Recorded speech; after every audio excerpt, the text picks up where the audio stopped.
Welcome guys to my last off-season grades video, and today I'm going to be doing the Pacific region. As you can see, this is probably the most boring region in terms of the lack of roster change and everything like that, but it should be fun either way. Not boring as in it won't be fun, but more of comparatively to the other regions. So yeah, let's get right into it. Alright, and the first team is Paper Rex. I'm going to give it a B+. They didn't make any changes, which I think is the right move for now. If they have another performance like at Champions, I think they will and should make a change. But as of right now, there's not a ton to be excited about, but there's also not a ton to be mad about. So I think B+ fits perfectly for that. Alright, and next we have Zeta Division, who I'm also going to give a B+ for a lot of the same reasons I gave Paper Rex their B+. They didn't make a ton of changes. Their roster was good last year. I thought my only thing with them is they had 2 tournaments in a row where they looked bad. Or not necessarily bad, but not good at an international level. But I think they can compete within the APAC region with this roster. And they have the benefit of like team chemistry. So yeah, B+ for Zeta Division. Now we're on to T1, who I'm going to give a C+. This team has a lot of role overlap and issues. You have the 3 duelist players, or at least former duelist players, in Saya, Ban, and Munchkin. Then you got Zeta, who's just good, and an initiator. And then Carpe, who in the Ludwig Tarek Invitational was playing initiator as well, but more like the recon initiator, like Zeta was playing. So, I don't know. I think this team could be good down the line and has a relatively high ceiling, but the floor is so low, and they showed a lot of that at the Ludwig Tarek Invitational. But obviously that doesn't factor into the grade. But yeah, I don't think they'll be good at Sao Paulo. So yeah, C+ for T1. Alright, next up is GenG. I'm going to give a B-. Since there's not a lot of up-and-coming talent in Korea, they went to sign a bunch of players who have had past success in Korea and also Meteor, which I think is really good process. But my concern is that you don't set this roster up to be competitive now or really down the line, like at the end of the year or a year from now or even 2 years from now. Like, if I don't, a lot of teams are going to make roster changes in between then, because just esports in general doesn't have like multi-year rebuilds like there is in traditional sports. But I think this team did a decent job of trying to compete now, but also getting like good players that will be there for a decent amount of time, like Meteor. So yeah, B-. And now we have my highest graded team in DRX, who I'm going to give an A. They kept the same 5, which I think is the right move. RB kind of proved himself at Champions. There were some questions about whether or not they should keep him after Copenhagen, especially with how often he choked in the playoffs on LAN. But differently to Paper X and Zeta, who also kept their 5, and I gave B+. I would have been upset if they made the change now, for the reasons I just said.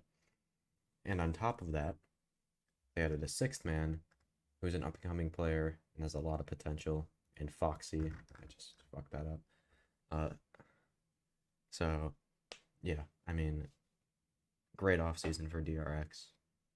And yeah, I'll give him an A. And now we have Team Secret, who I give a D+. Similar to Football List in the last video, a team that didn't do anything last year, didn't make any lands, didn't really make it that close to even qualifying for any, with no changes.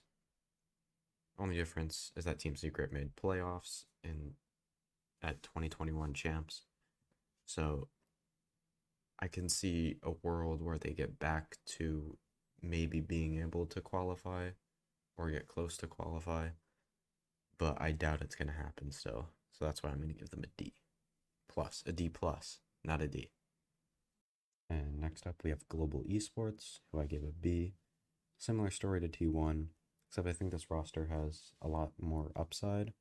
for just this year, not in the future. I think T1, like next year and down the line past that, has more upside than this global roster. But I think Aaron's a good player right now, and he'll be able to help develop some of these players right now. And I think Texture is insane. I think he would be looked at in a similar light to Meteor if he had gotten to a LAN last year like he did. So I think they got some good players, but I don't think they built a crazy roster. I think they'll be better than some of these other teams that I don't think will be contenders, like T1, RRQ, Team Secret, and there's another team, and Detonation Gaming. But I don't think they'll be able to punch up with DRX, Zeta, PaperX, that kind of team. So yeah, B for global. All right, now we have Detonation Gaming, who I give a C minus. They picked up some players that have made international events out of Japan before, like some of the old Zeta Division players, Zinfree, who I know is from North Epsion, Suggestion, I know is good. I'm pretty sure Soldam was the Korean Jet guy, but that might be wrong. But I don't think this roster will be amazingly competitive, but if they wanted to build a Japanese speaking roster, I think this is fairly good process. So yeah, C minus for Detonation Gaming. And now we have Talon, who got a B plus from me.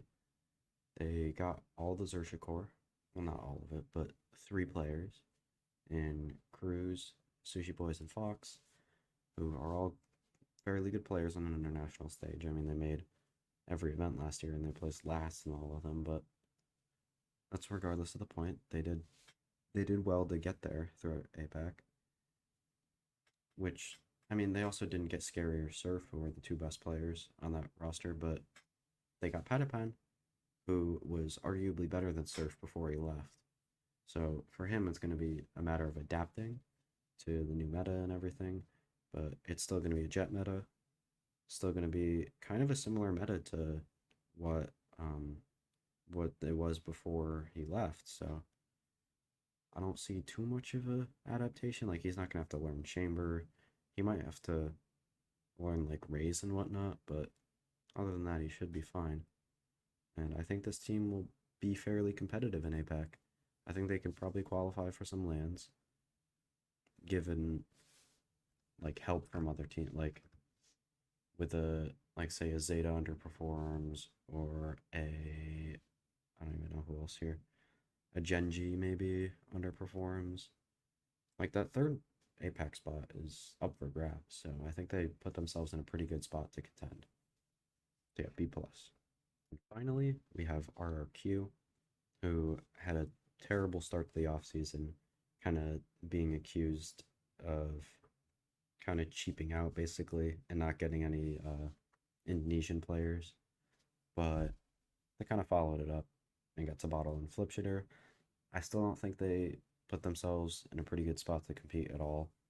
I mean, those 2 players are good, but I don't know. I think this is a D plus here, which I'll give them that because they get added 2 good players, and I just can't give them more than that because this roster is not going to be good. It's going to be probably towards the bottom of the league with like GenG and Team Secret probably. I don't know. I don't even know what the bottom of this could look like. I mean, hell, T1 and GenG could be down there, honestly, for all I know. Same thing with Global. I mean, there's like 7 teams that I think could realistically finish last in this league, which is insane with how good the other 2 are. But yeah, D plus for RRQ. All right, that's it for my off-season grades. I had a lot of fun with this series, but now it's on to Sao Paulo and NA Challengers, which I'll be covering. Make sure to like and subscribe, and I'll see you guys in the next video.